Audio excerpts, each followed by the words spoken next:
In this video, we're going to talk about finding the minimum sample size to estimate a proportion, or more specifically, what sample size is needed to estimate a population proportion with a margin of error of at most a given value E and at a specific confidence level. So, when we find a sample proportion, we do a poll and we get some number of yeses out of the number of people that we asked, or some number of successes. Maybe it's a medical trial, maybe it's something else. And as we saw before, we get a confidence interval, p hat minus some margin of error to p hat plus some margin of error. So it's often the case that this margin of error is, maybe some fields might prefer that it's at most 5%, or other fields might prefer that it's at most 1%, or whatever. You might have different specifications for how large of a range you want your confidence interval to be. And then the confidence level, as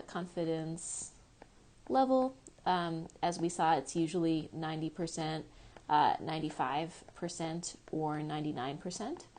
So again, depending on the field, there will be different preferences for confidence level and margin of error. Of course, a higher confidence level is always good to be more confident, and a smaller margin of error is always better too. So it's always preferable to have a higher confidence level and a smaller margin of error if possible, but both of those things will make the necessary sample size n larger. So it's usually striking a balance between those issues. Okay, so what sample size n is required for a given margin of error and a given confidence level? Well, to find that, we can think about the formula for the margin of error E. We saw before that that was z, the z-score, times the standard deviation. And so that is the z-score that goes with the confidence level times the standard deviation is the square root of p hat, the sample proportion, times 1 minus p hat, divided by n, the sample size. And so we can solve for n, the sample size, to be able to figure out what sample size is necessary. So we've got E equals Z times the square root of all that stuff. We could square both sides, and we have E squared equals Z squared times square and square root undo each other. So we're just left with p hat times 1 minus p hat over n. Now we could divide both sides by z squared. So we have E squared over Z squared equals p hat times 1 minus p hat divided by n. Now we're trying to solve for n. So we could, from here, we could invert both fractions. We'd have z squared over e squared, the margin of error squared, equals n over p times 1 minus p hat. Lastly, we can multiply both sides of that equation by p hat times 1 over p times 1 minus p hat. So we would have z squared times p hat times 1 minus p hat divided by the margin of error squared is equal to n, the minimum sample size. And so that is our formula for minimum sample size. And so we have the formula n is equal to z squared times the sample proportion of successes minus 1 times the sample proportion of successes over the margin of error squared. So this is our minimum sample size given a particular confidence level and a particular margin of error E. Let's see that in action. Let's think about each of these pieces of the formula for minimum sample size. All right, so we're talking about finding it for a given margin of error. So E will always be given as the maximum margin of error that we want. Z will be based on the confidence level.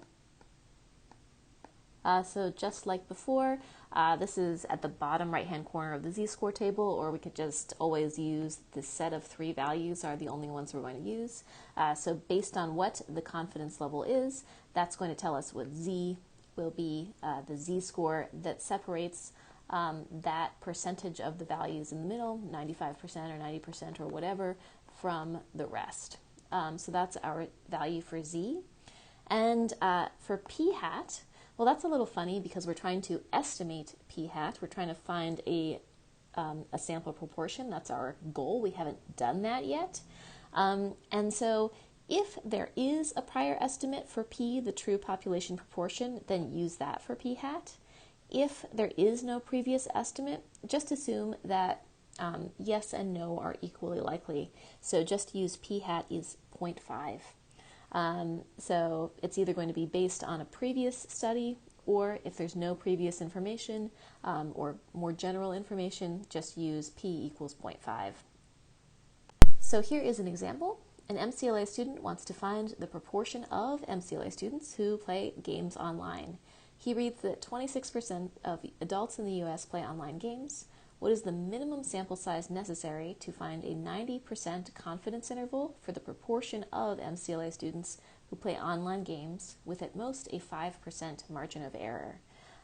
So again, we're going to be using that formula above to find n, the sample size, the minimum sample size needed to get a confidence interval with those requirements, 90% confidence level, and at most a 5% margin of error. So pause and try that out. Okay, so we know that our formula is the minimum sample size is z squared times p hat times 1 minus p hat divided by the margin of error squared. So here our margin of error, that's 5% or 0.05. Z, that's based on the confidence level. So our confidence level in this case is 90% or 0.9. And so that means that our Z, our critical value, is going to be 1.645. What else do we need? We need to know, is there some better estimate for what the sample proportion might be close to? So we have a more general proportion that 26% or 0.26 of American adults play online games. So that could be a good baseline. So we're still trying to find the true sample proportion, but 0.26 is what we can plug in as a baseline for something fairly close to what we expect that to be.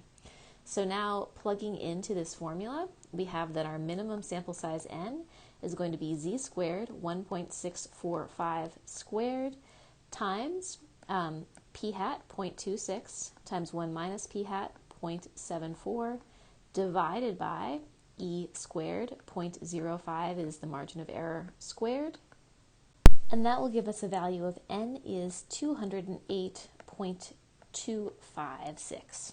Okay, so normally we would round that value down to 208, but we are talking about minimum sample size. And we're talking about minimum sample size to have these parameters that are at least this good, at most a margin of error of 5% and a confidence level of at least 90%. So anytime we're talking about sample size, we are finding minimum sample size. If we have anything that's not just an integer, if there's any decimal afterwards, we're always going to round up. And so our minimum sample size is 209 people. The student would need to survey 209 people to get a confidence interval at a 90% confidence level and a 5% margin of error. So our minimum sample size is 209 people for this confidence interval. Here's another. So a market research firm wants to conduct a study to estimate the proportion of Americans that own at least 2 cars. What is the minimum sample size needed to find a 95% confidence interval with a margin of error of at most 2%? Pause, try this out. Okay, so again, we're using the same formula. Minimum sample size is z squared times p hat times 1 minus p hat divided by the margin of error squared. Here our margin of error is 2%, that's 0.02. And our value for z, we want a 95% confidence interval. So the confidence level is 0.95. That means Z is 1.96. Z is 1.96. And what else? Is there any previous value for P? There is not here. So we don't have anything to go on because there's no either previous value or more general value for the population or anything like that. We're just going to use P as 0.5. So now plugging each of those pieces into our formula, we've got Z squared, 1.96 squared, times P hat, that's 0.5, times 1 minus P hat, also 0.5, divided by the margin of error, 0.02 squared. Calculating that out gives me 2,401. So that just happens to be a flat integer, no extra decimal at the end, and so I don't need to round or do anything.